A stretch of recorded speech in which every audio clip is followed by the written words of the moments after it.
నమస్కారం. మనం రోజు ఎన్నో జాబ్ యాడ్స్ చూస్తూ ఉంటాం కదా. అయితే వాటిలో రాసి ఉండే మాటల వెనుక అసలు అర్థమేంటి? ఈరోజు మనం సరిగ్గా అదే పని చేద్దాం. ఒక మామూలుగా కనిపించే ఉద్యోగ ప్రకటనను తీసుకుని దానిలో ఉన్న ఆ బ్యూరోక్రాటిక్ భాష మనతో ఏం చెప్పాలనుకుంటుందో డీకోడ్ చేద్దాం. పైకి కనిపించే ఆఫర్కి, లోపల ఉన్న అసలు కథకి మధ్య తేడా ఏంటో చూద్దాం రండి. ఇదిగోండి, ఇదే ఆ డాక్యుమెంట్. ఆచార్య ఎన్జీ రంగా అగ్రికల్చరల్ యూనివర్సిటీ నుంచి వచ్చిన ఒక వాక్-ఇన్ ఇంటర్వ్యూ నోటిఫికేషన్ అన్నమాట. చూడ్డానికంతా చాలా స్ట్రెయిట్ ఫార్వర్డ్గా మామూలుగానే ఉంది కదూ, కాని అసలు కథ ఇక్కడే మొదలవుతుంది. ఈ అధికారిక భాష వెనుక ఒక కథ దాగుంది. ఈ ప్రకటన కేవలం ఒక ఉద్యోగాన్ని ఆఫర్ చేయడమే కాదు, దాంతోపాటు వచ్చే ఆ షరతుల ద్వారా యజమానికి, ఉద్యోగికి మధ్య ఉండే సంబంధాన్ని ముందే ఎలా ఫిక్స్ చేస్తుందో మనం ఇప్పుడు చూడబోతున్నాం. సరే, ముందుగా ఈ జాబ్ ఆఫర్లో అట్రాక్టివ్గా కనిపించే విషయాలేంటో చూద్దాం. అంటే మనల్ని ఫస్ట్ ఇంప్రెషన్లో ఆకట్టుకునే డీటెయిల్స్ ఏవి? ఇక్కడ వివరాలు చూస్తే అంతా చాలా క్లియర్గా ఉంది. పోస్ట్ పేరు part time lady physical director, department ఏమో ఫిజికల్ ఎడ్యుకేషన్, క్వాలిఫికేషన్ ఎంపీఎడ్. అంతా సూటిగానే సింపుల్గా ఉంది కదా. కానీ ఆగండి, సరిగ్గా ఈ సింపుల్గా కనిపించే వివరాల్లోనే కొన్ని ఇంట్రెస్టింగ్ పాయింట్స్ ఉన్నాయి. ఏంటో చూద్దామా? ఇక్కడ మనం గమనించాల్సిన మొదటి విషయం ఏంటంటే, అందుబాటులో ఉన్నది ఒకే ఒక్క పోస్ట్, జస్ట్ వన్. అంటే ఏంటి? ఈ అవకాశం కోసం పోటీ చాలా గట్టిగా ఉంటుందని మనం ముందుగానే ఊహించుకోవచ్చు. ఇక డ్యూరేషన్ చూడండి, సరిగ్గా 11 నెలలు. ఒక పూర్తి సంవత్సరం కాదు. ఎందుకలా? బహుశా 12 నెలలైతే ఉద్యోగికి కొన్ని చట్టపరమైన బెనిఫిట్స్ వస్తాయేమో, వాటిని అవాయిడ్ చేయడానికా? ఇది ఈ జాబ్ యొక్క టెంపరరీ స్వభావాన్ని చాలా గట్టిగా నొక్కి చెబుతోంది. జీతం విషయంలో ఒక ఆసక్తికరమైన పాయింటుంది. ఎంపీఈడీ క్వాలిఫికేషన్ ఉంటే నెలకి 38,000 రూపాయలు. అదే పీహెచ్డీ ఉంటే 43,000 రూపాయలిస్తారు. అంటే పీహెచ్డీ కంపల్సరీ కాదు, కానీ ఆ ఎక్స్ట్రా క్వాలిఫికేషన్కి ఒక ప్రీమియం ఇస్తున్నారన్నమాట. ఇది వాళ్ళ ప్రయారిటీస్ ఏంటో మనకు చూపిస్తుంది. ఇప్పటిదాకా మనం ఆఫర్ చూశాం. ఇప్పుడు కథలో అసలైన ట్విస్ట్. ప్రతి అగ్రిమెంట్లోనూ ఉండే ఆ టర్మ్స్ అండ్ కండిషన్స్ సెక్షన్కి వచ్చేద్దాం. ఇక్కడే అసలు విషయం బయటపడుతుంది. ఆఫర్కి, రియాలిటీకి మధ్య ఉన్న గ్యాప్ ఏంటో తెలుస్తుంది. ఇక్కడ కండిషన్స్ చాలా క్లియర్గా ఉన్నాయి.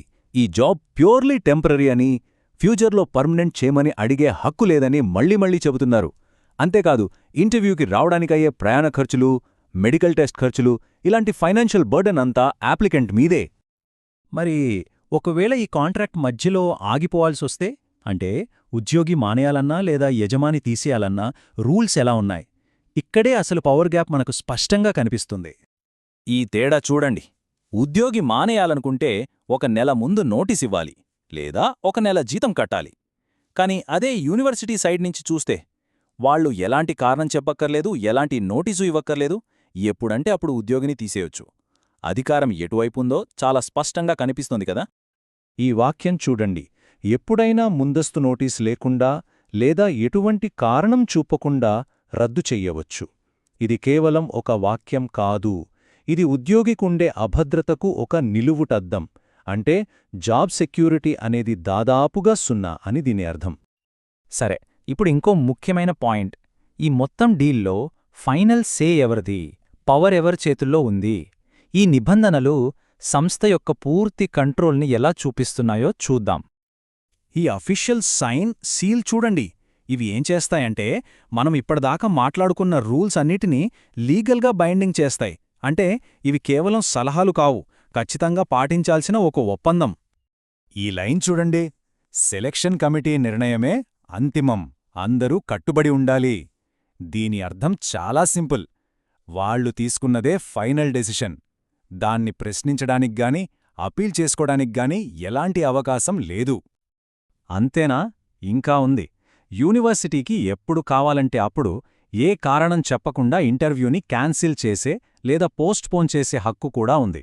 అంటే అభ్యర్థులు అన్ని ఏర్పాట్లు చేసుకుని వచ్చినా సరే లాస్ట్ మినిట్లో ప్రాసెస్ సాగిపోవచ్చు. కంప్లీట్ కంట్రోల్ వాళ్ల చేతుల్లోనే ఉంటుంది.